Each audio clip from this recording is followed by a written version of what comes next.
আমি পুৱা 5 বজাত আহিছোঁ পূজা দিবৰ কাৰণে। হয় আহি মন্দিৰৰ তালাটো খুলিছোঁ।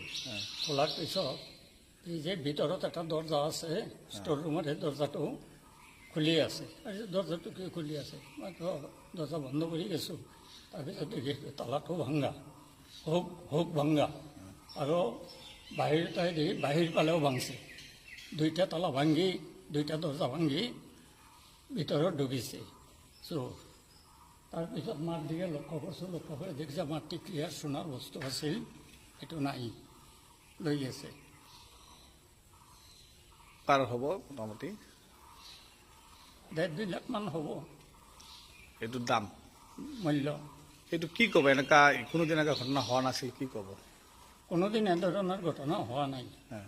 আজি ইমান বহু বছৰ যাবত আমি পূজা দি আছোঁ এই মন্দিৰত, কিন্তু আজি কালি হ'ল ৰাতি ঘটনা। কি ক'ব? সেইটো খুব দুঃখজনক কথা। অতএব এই চোৰটো ধৰিব লাগে, ধৰি উপযুক্ত শাস্তি দিব লাগে। আমি পুৱা 5 বজাত আহিছোঁ পূজা দিবৰ কাৰণে। হয় আহি মন্দিৰৰ তালাটো খুলিছোঁ। খোলাৰ পিছত এই যে ভিতৰত এটা দৰ্জা আছে, ষ্ট'ৰ ৰুমৰ সেই দৰ্জাটো খুলি আছে। আৰু দৰ্জাটো কিয় খুলি আছে? মই দৰ্জা বন্ধ কৰি গৈছোঁ। তাৰপিছত দেখিছোঁ তালাটো ভাঙা, হুক ভাঙা, আৰু বাহিৰ পালেও ভাঙছে।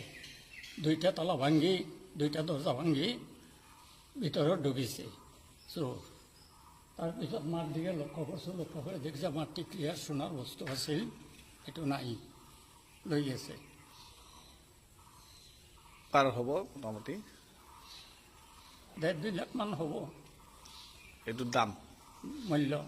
এইটো কি ক'ব? এনেকুৱা কোনোদিন এনেকুৱা ঘটনা হোৱা নাছিল, কি ক'ব? কোনোদিন এনেধৰণৰ ঘটনা হোৱা নাই। হয়। আজি ইমান বহু বছৰ যাবত আমি পূজা দি আছোঁ এই মন্দিৰত, কিন্তু আজি কালি হ'ল ৰাতি ঘটনা। কি ক'ব? সেইটো খুব দুঃখজনক কথা। অতএব এই চোৰটো ধৰিব লাগে, ধৰি উপযুক্ত শাস্তি দিব লাগে।